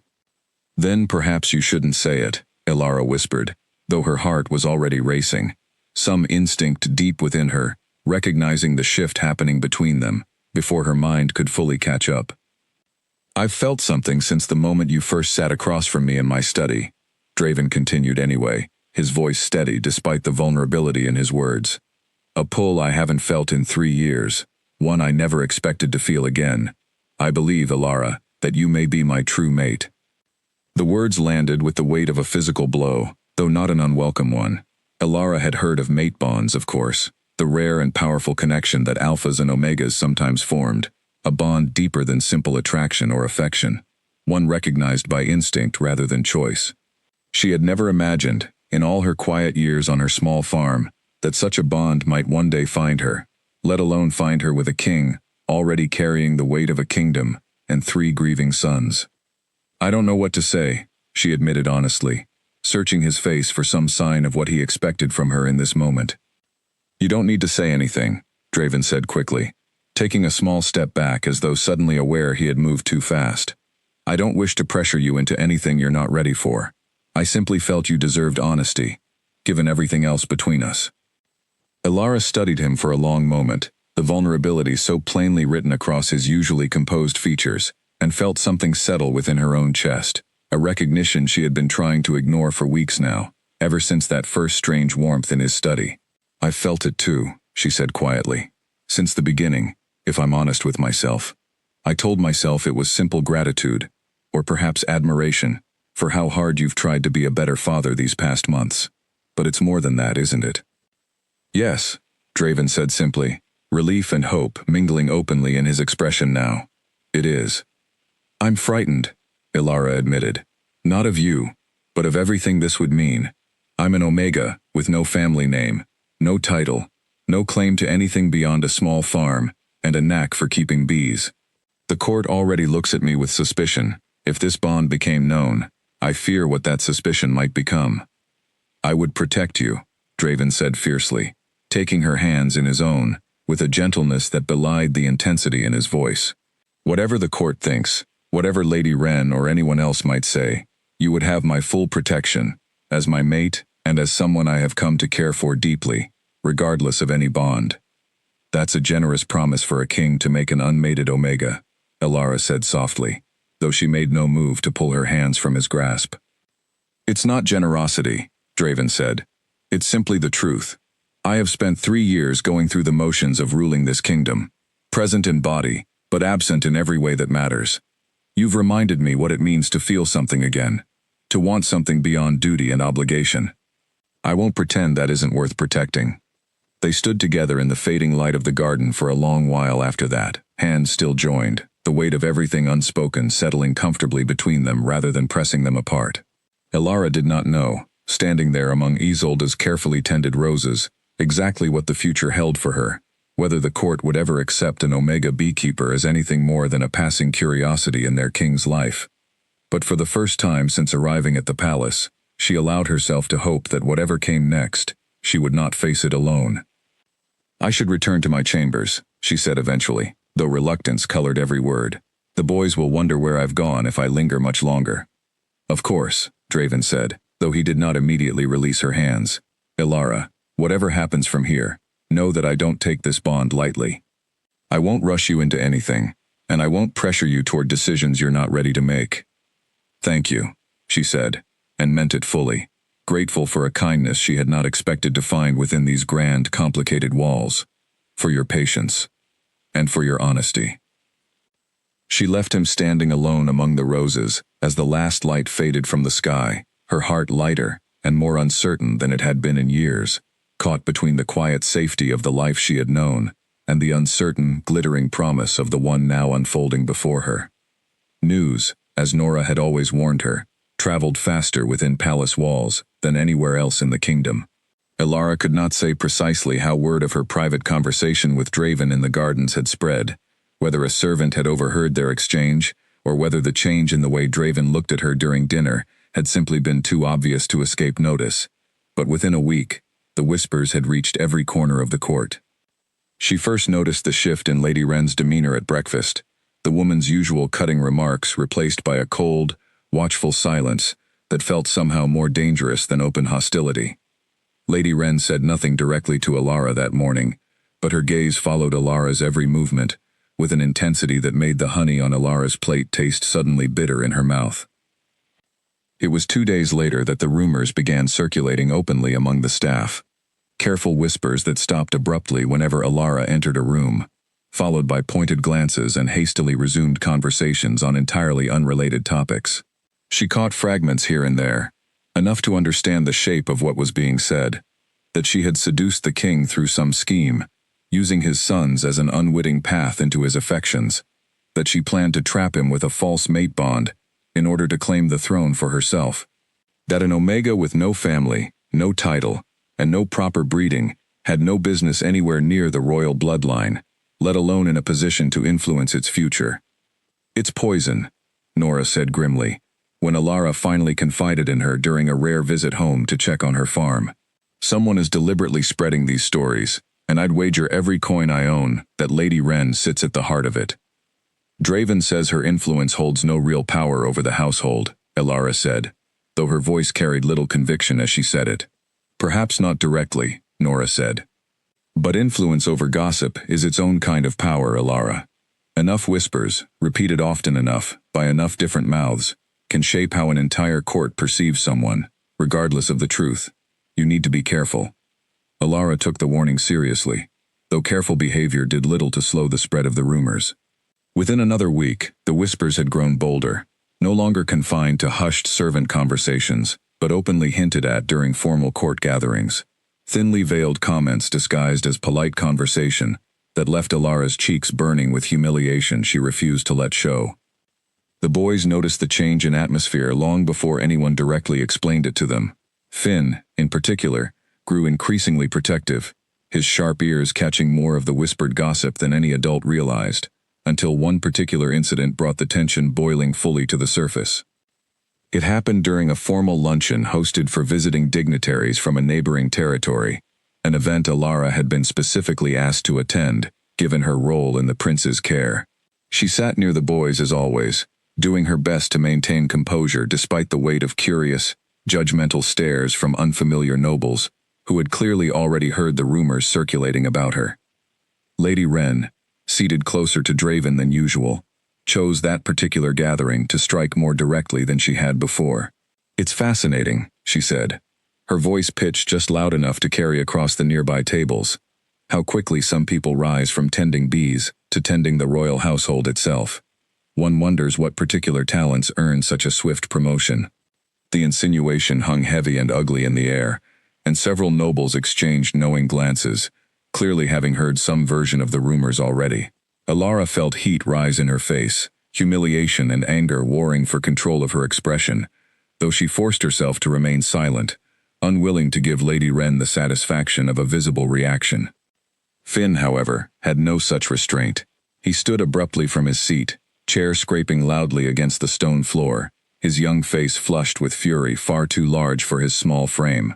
Ilara didn't do anything wrong, he said, his voice carrying clearly across the suddenly silent hall. She's the only person in this whole palace who's ever cared about us without wanting something from father in return. You should be ashamed of yourself for saying such things. Finn, Alara said quickly, mortified on his behalf despite the fierce loyalty behind his outburst. Please, sit down. I won't, Finn said stubbornly, though his voice wavered slightly, betraying the nervousness beneath his defiant stance. Everyone keeps whispering lies about her, and no one's saying anything to stop it. Someone should. A heavy silence fell over the hall, broken only by Draven rising slowly from his own seat at the head of the table, his expression carefully neutral, though something dangerous simmered beneath the surface. My son speaks the truth, he said, his voice carrying easily to every corner of the room, without need for volume. Alara has shown my sons more genuine care in these past months than this court has managed in 3 long years since their mother's passing. Any further insinuations against her character will be treated as insinuations against my own judgment, and I would advise against testing my patience on that particular matter. Lady Wren's face had gone pale beneath her carefully applied cosmetics, though she recovered quickly, offering a shallow curtsy of apology that fooled no one in the room regarding its sincerity. Of course, Your Majesty. I meant no offense. The luncheon continued after that with strained politeness, though the damage, Alara suspected, had already been done in ways that a single public rebuke could not fully undo. Word of Draven's defense would spread just as quickly as the original rumors had, and she feared it would only deepen Lady Wren's resentment rather than silence it. That evening, after the boys had finally settled for the night, exhausted from the day's tension, Alara found Draven waiting for her outside her chambers, his expression troubled despite his earlier show of confidence at the luncheon. I'm sorry, he said immediately, before she could speak. I should have addressed these rumors far sooner, before they grew bold enough to surface so openly at a public gathering. It's not your fault, Alara said, though the weight of the day's humiliation still sat heavy in her chest. Lady Wren was always going to find some way to strike, whether sooner or later. That doesn't mean you should have to bear the weight of her jealousy, Draven said, frustration evident in the tight set of his jaw. I've considered simply removing her from court entirely, though such an action would create its own complications, given her family's standing among the nobility. Removing her wouldn't solve the deeper problem, Alara said carefully. Even without Lady Wren specifically, there will always be others who see me as unworthy of my place here, simply because of where I came from, and what I lack in title or breeding. That prejudice runs deeper than one jealous woman's scheming. Draven studied her for a long moment, something resolute settling into his expression.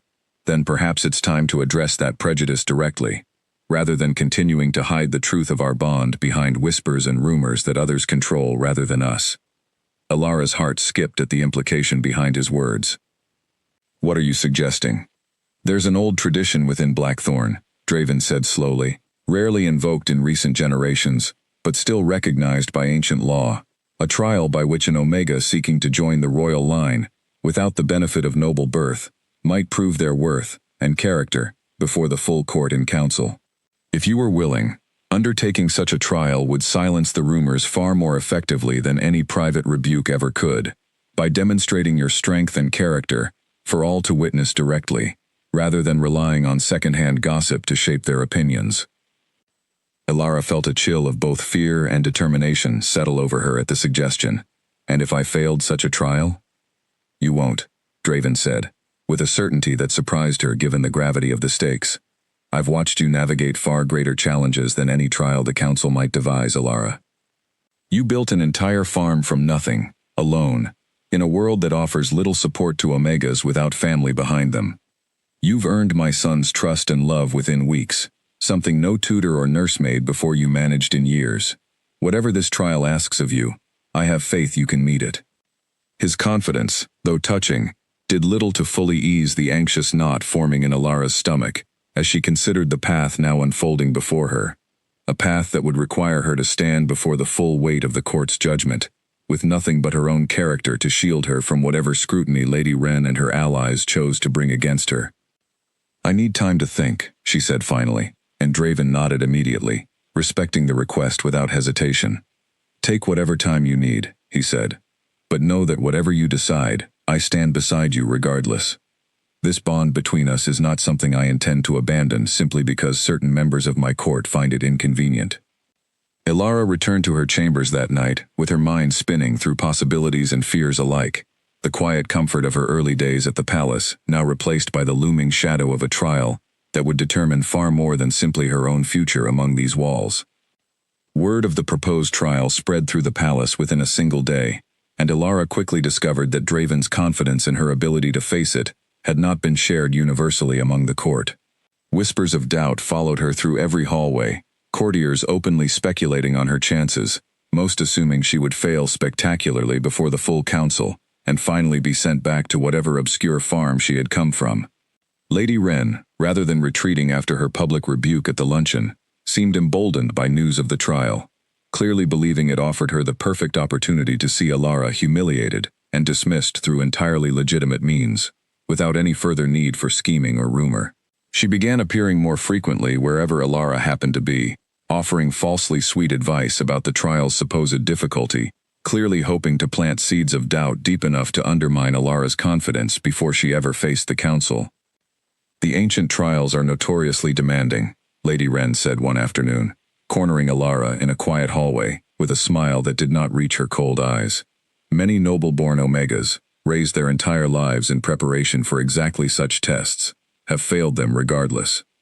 I do wonder how a simple farm girl expects to succeed where women of proper breeding have fallen short." "I suppose we'll find out together," Elara replied evenly, refusing to let the woman's words land the blow they were clearly intended to deliver. "Though I imagine you already know precisely how difficult the trial will be, given how eagerly you seem to anticipate its outcome." Something flickered across Lady Wren's composed expression, gone before Elara could fully identify it, though it looked remarkably like irritation at having her scheming so plainly recognized. "I only wish to spare you unnecessary embarrassment," she said smoothly, though the false concern fooled neither of them. "Your concern is noted," Elara said, stepping past her without further engagement, though her heart pounded uncomfortably as she continued down the hallway, Lady Wren's confident certainty lingering unpleasantly in her thoughts. The boys, sensing the growing tension surrounding their household, rallied around Elara with a fierce loyalty that both touched her deeply and worried her in equal measure. Finn had appointed himself her personal defender against any further insinuations, glaring down any courtier who dared whisper within his hearing. Rowan had taken to spending hours in the palace library researching the history of the ancient trials, determined to help Elara prepare for whatever specific challenges she might face. Even Cato, usually content to simply enjoy the moment rather than worry about the future, had grown noticeably quieter and more thoughtful in the days following the trial's announcement. "I found something," Rowan announced one evening, bursting into Elara's chambers with an old, leather-bound book clutched tightly in his arms, Finn and Cato trailing close behind, "about the trials. There's very little written directly about what happens during them, since the details are apparently kept secret by the council until the trial itself begins, but there are accounts from Omegas who underwent them centuries ago." "What do the accounts say?" Elara asked, setting aside the mending she had been working on to give the boy her full attention. Rowan flipped carefully through the old pages, his brow furrowed in concentration. "It seems the trials test different qualities depending on what the council believes the Omega most needs to demonstrate. Strength, wisdom, compassion, resilience. There's no single fixed challenge. The council designs it specifically based on the circumstances of the Omega being tested." "That's not particularly reassuring," Elara admitted, though she appreciated the effort behind Rowan's research regardless. "There's something else," Rowan continued, his voice growing more serious. "Every single successful account mentions the same thing. The Omegas who passed didn't succeed because they were the strongest, or the wisest, or the most skilled at any particular task. They succeeded because they refused to pretend to be something they weren't. The trials, it seems, are designed to expose false pretense far more than to test any specific skill." Elara considered this for a long moment, something settling more calmly in her chest, despite the uncertainty still surrounding the specifics of what awaited her. "Then perhaps the wisest preparation is simply to remain exactly who I already am," she said slowly, "rather than trying to become someone I think the council wants to see." "That's what I thought too," Rowan said, looking pleased that his research had led her to a similar conclusion. "You don't need to become a proper noble lady overnight, Elara. You just need to be yourself, the same person who caught us stealing honey, and fed us anyway, instead of calling the guards." Finn, who had been unusually quiet throughout the exchange, finally spoke up from where he sat near the window. "I'm scared," he admitted, the confession clearly costing him considerable pride to voice aloud. "What if the trial goes wrong? What if the council decides you're not good enough, even though you're the best thing that's happened to this family in years?" Elara crossed the room and knelt in front of him, taking his hands gently in her own. "Whatever happens during the trial, Finn, know that these past months with you and your brothers have already meant more to me than any council's judgment ever could. That won't change, regardless of the outcome." "But you might have to leave," Cato said quietly, voicing the fear all three boys clearly shared, but had been reluctant to speak aloud until now. "I might," Elara acknowledged honestly, unwilling to offer false promises she could not guarantee keeping. "But I promise you this, whatever happens, I will fight with everything I have to stay, because you three, and your father, have become far more precious to me than I ever expected when I first caught you sneaking around my hives." The boys crowded close around her then, a tangle of arms and quiet reassurance that left Elara's throat tight with emotion long after they finally retired to their own chambers for the night. She sat alone in her room afterward, Rowan's borrowed book still open on her lap, and allowed herself, for the first time since the trial's announcement, to truly feel the fear she had been carefully hiding from everyone around her. Draven found her there some time later, having come to check on her before retiring himself, and immediately noticed the tension still lingering in her shoulders, despite her attempt to appear composed. "Talk to me," he said simply, settling into the chair across from her without waiting for invitation. "I'm afraid," Elara admitted, the honesty easier to offer him than it had been with the boys, given his own understanding of the stakes involved, not simply of failing the trial, but of what failing would mean, not just for myself, but for you, and for the boys. "I've become something they depend on, and I fear disappointing them, more than I fear any council's judgment." "You could never disappoint them," Draven said firmly. "Whatever the council decides, the bond you've built with my sons these past months is not something any trial can erase or invalidate. That much, at least, is already secured beyond any doubt." "And the bond between us?" Elara asked quietly, needing to voice the fear she had been carrying since the trial's announcement first reached her ears. Draven reached across the small distance separating them, and took her hand firmly in his own. "That bond, too, exists beyond the council's authority to grant or deny. I chose you, Elara, the moment I recognized what you meant to me, long before any trial entered our lives. Whatever the council's ruling, that choice remains mine to make, and I have already made it." His certainty, steady and unwavering despite the uncertainty surrounding them, gave Elara something solid to hold on to as the days counted down toward the trial. She spent the remaining time preparing as best she could, though Rowan's advice remained foremost in her mind throughout, resisting the temptation to become someone other than herself, in hopes of impressing a council she had never met. Lady Wren, for her part, grew increasingly confident as the trial approached, her sharp comments and cold smiles carrying an anticipation that left little doubt in Elara's mind that the woman had some additional scheme planned, beyond simply hoping Elara would fail on her own merits. That suspicion proved well-founded only 2 days before the trial was set to begin, when Elara overheard a fragment of conversation that revealed precisely how far Lady Wren was willing to go to secure the outcome she desired. Elara had been returning from the kitchens with a small tray of tea for the boys' evening lessons, when she heard voices drifting from behind a partially closed door near the council chambers, low and urgent enough to catch her attention, despite her intention to simply walk past. She recognized Lady Wren's voice immediately, and something in its tone, sharp and conspiratorial, made her pause just outside the doorway. "The council members are not so easily swayed as you seem to believe," came a second voice, one Elara did not recognize, older, and clearly wary of whatever proposal Lady Wren had just presented. "They are men," Lady Wren replied coldly, "and men can always be persuaded, given the right incentive. Councillor Bram in particular has considerable debts he'd rather the king never discover." A quiet word about those debts, paired with an equally quiet suggestion about how the farm girl's trial might be judged more harshly than fairness would strictly allow, and I believe his vote will fall exactly where I need it to fall. Elara's blood ran cold as the implication settled fully into place. Lady Wren intended to manipulate the very council responsible for judging her trial, ensuring its outcome through corruption rather than allowing Elara any genuine chance of success. And if the king discovers this manipulation? The second voice asked nervously. He won't, Lady Wren said with icy confidence. Not until it's far too late to matter. Once the trial concludes and the farm girl is sent back to whatever muddy patch of land she came from, the king's fleeting infatuation will fade soon enough. These bonds, whatever people claim about their permanence, are far more easily broken than the old stories suggest, especially once proper distance and time have been allowed to intervene. Elara backed away from the door as quietly as she could manage, her heart hammering against her ribs as she processed what she had just overheard. She made her way directly to Draven's study, nearly spilling the forgotten tea tray in her haste, and relayed everything she had heard the moment she found him alone. Draven's expression darkened considerably as she spoke, his jaw tightening with barely contained fury by the time she finished. "Counselor Bram," he said grimly. I suspected his loyalty had grown questionable in recent months, though I lacked concrete proof until now. This changes things considerably. "What will you do?" Elara asked, still shaken from what she had witnessed. "Nothing for now," Draven said, surprising her with his measured response.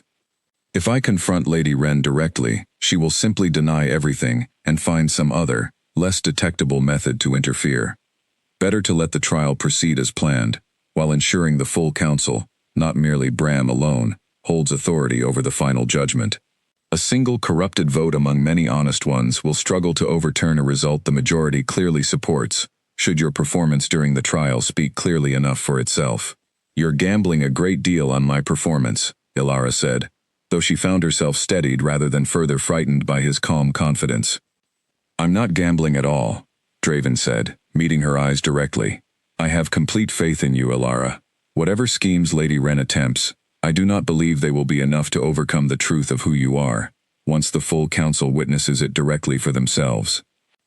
The trial began 2 mornings later, held within the Grand Council chamber, a circular room, lined with tiered seating, where members of the nobility and council gathered to witness the proceedings. Elara stood at the center of the room, dressed in a simple dress of deep gold that Draven had gifted her specifically for the occasion, feeling impossibly small beneath the weight of dozens of curious and skeptical gazes fixed upon her. The head counselor, an elderly wolf named Aldrich with sharp eyes despite his advanced age, rose to address the assembled court. "The trial before us today concerns Elara, formerly of the Eastern Honey Farm, seeking recognition as mate to Alpha King Draven, despite lacking noble birth or established family lineage. As tradition dictates, this council shall present 3 tests, designed to reveal her true character, that all present might judge her worthiness fairly and without prejudice." Elara's throat tightened at the formal declaration, though she forced herself to stand tall, remembering Rowan's advice to simply remain herself, rather than attempting to perform some false version of nobility she did not possess. "The first test," Aldrich explained, "would examine her wisdom, presenting her with a genuine dispute, currently unresolved within the kingdom, one that had stumped the council itself for weeks. A dispute had arisen between 2 neighboring villages over shared water rights, along a river that had begun running lower than usual, following a dry season, each village claiming greater need and greater historical claim to the limited water available. Elara listened carefully as the details of the dispute were laid out before her, drawing not on any formal legal training she did not possess, but on years of practical experience managing her own farm through difficult seasons. "Rather than dividing the water strictly by historical claim," she said finally, after careful consideration, "perhaps the villages should share the burden of the shortage equally, with both reducing their usage proportionally until the rains return, while working together to dig a secondary channel that might serve both communities more fairly in future dry seasons. Punishing one village to fully satisfy the other will only breed resentment that outlasts this single season's drought. True resolution requires both sides to sacrifice something now, in exchange for a more secure future together." A murmur of surprised approval rippled through the assembled council at her answer, several members exchanging impressed glances at the practical wisdom behind her simple, straightforward solution. Aldrich himself nodded slowly, clearly satisfied with her response, though Elara noticed Counselor Bram's expression remained carefully neutral, offering no indication of his private intentions. The second test examined her compassion, presenting her with a scenario involving a servant caught stealing from the palace kitchens, claiming desperate need to feed a sick child at home. The council asked what punishment, if any, Elara believed such a servant deserved. Punishment alone solves nothing if desperation remains unaddressed, Elara answered without hesitation, drawing on memories of her own difficult years scraping by after her aunt's death. I would ensure the servant's child receives proper medical care immediately, understand fully the circumstances that drove such desperate action, and offer a path toward earning what's needed honestly going forward, whether through additional wages or assistance from the palace's own resources. True justice considers not only the action taken, but the circumstances that led someone to take it. A hungry, frightened parent deserves compassion alongside accountability, not simple condemnation. This answer, too, earned approving nods from most of the assembled council, though Lady Wren's expression had grown increasingly tight and displeased as the trial progressed favorably for Elara, despite her scheming. The third and final test, Aldrich announced, would examine Elara's strength and resilience directly, presenting a physical challenge rather than a question of judgment. She would be required to demonstrate her ability to protect those under her care, a skill considered essential for anyone joining the royal household, given the very real dangers that occasionally threatened the kingdom's borders. A trained guard, deliberately restrained to avoid genuine harm, would approach as though threatening one of the princes, and Elara would need to respond appropriately to protect the child, without formal combat training of her own. Elara's stomach dropped at this particular test, uncertain how she might successfully defend against a trained guard, with nothing beyond her own instincts to rely upon. She glanced toward where the boys sat watching nervously from the sidelines, Finn's fists clenched tightly in his lap, Rowan's face pale with worry, Cato biting his lip anxiously. The guard approached Cato, who had been selected to participate given his position as youngest, and, the council apparently believed, most vulnerable of the three princes. Elara did not hesitate. She stepped immediately between the approaching guard and the boy, placing herself directly in harm's way without a moment's calculation, her body angled protectively to shield Cato from whatever came next. "Stop," she said firmly, her voice carrying clearly across the silent chamber. "Whatever threat you believe you represent, you will need to go through me first." The guard, following his instructions, made a restrained motion, as though to push past her toward Cato. Elara grabbed his extended arm with both hands, using her weight and leverage rather than any trained technique, twisting sharply enough to throw him off balance and by precious seconds, all while continuing to shield Cato firmly behind her body. "Run to your father," she told Cato urgently, and the boy scrambled immediately toward where Draven sat watching from his position among the council, tension etched sharply across his usually composed features. The guard, satisfied that the test had achieved its intended demonstration, stepped back and bowed respectfully, the exercise complete. Elara straightened, breathing hard from the brief physical exertion, and found the entire chamber watching her, with expressions that had shifted from skeptical curiosity to something closer to genuine respect. She did not hesitate, Aldrich observed to the assembled council, his voice carrying clear approval. Whatever technical skills she may lack, her instinct to protect without regard for her own safety speaks to precisely the character this trial was designed to reveal. The council convened briefly to discuss their judgment, and Elara stood waiting at the center of the chamber.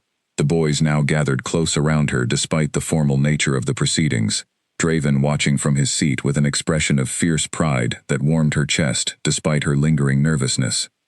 When the council returned, Aldrich rose once more to deliver their verdict. "By near unanimous decision," he announced, "this council recognizes Elara of the Eastern Honey Farm as a woman of genuine wisdom, compassion, and courage, fully deserving of recognition as mate to Alpha King Draven, regardless of her lack of noble birth." A murmur swept through the chamber, and Elara felt tears prick unexpectedly at her eyes as the weight of relief crashed over her. The glance toward Councillor Bram, curious whether his vote had truly aligned against her as Lady Wren had schemed, and found him looking distinctly uncomfortable, though he had apparently not dared to vote against such an overwhelming consensus, his single dissenting voice rendered meaningless against the clear approval of his peers. Lady Wren rose abruptly from her seat, her composed mask finally cracking to reveal the fury beneath, though she said nothing further, simply sweeping from the chamber with as much dignity as she could salvage from her failed scheme.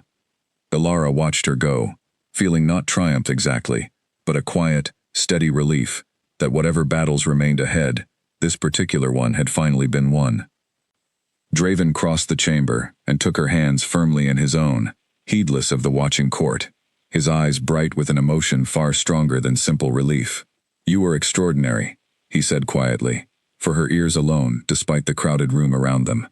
"Precisely as I knew you would be."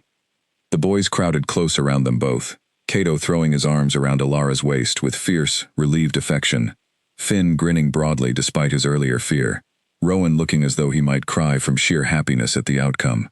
Together, surrounded by the family she had never expected to find, Alara allowed herself finally to believe that her place among them was secure beyond any council's judgment or any jealous rival's scheming.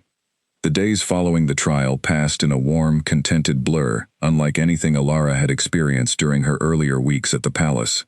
News of her successful trial spread quickly beyond the council chamber, and though a few stubborn holdouts among the nobility continued to view her with lingering skepticism, the majority of the court had shifted noticeably in their treatment of her, offering genuine respect where cold suspicion had once prevailed. Lady Wren, notably, had grown quiet in the aftermath of her failed scheme, though whispers suggested she had begun quietly cultivating other ambitions elsewhere among the neighboring territories, her hopes for the Blackthorn throne apparently abandoned in favor of easier prospects. Alara found she could not summon much sympathy for the woman's disappointment, given everything Lady Wren had attempted to orchestrate against her, though she also found she no longer felt the need to dwell on old rivalries, now that the matter had been settled so decisively. Draven wasted little time formalizing their bond following the council's verdict, though he took care to ask Alara directly, rather than simply assuming her agreement, given everything that had already passed between them. He found her one crisp morning in the palace gardens, exactly where their bond had first been openly acknowledged weeks earlier, the roses that Isolde had once planted, now beginning to fade, as autumn settled fully over the kingdom. "I have something for you," he said, producing a small velvet box from within his coat, his usual composure noticeably absent, as nervousness colored his voice instead. "Though I confess I've never done this before, and I find myself considerably less confident than I typically am addressing matters of state."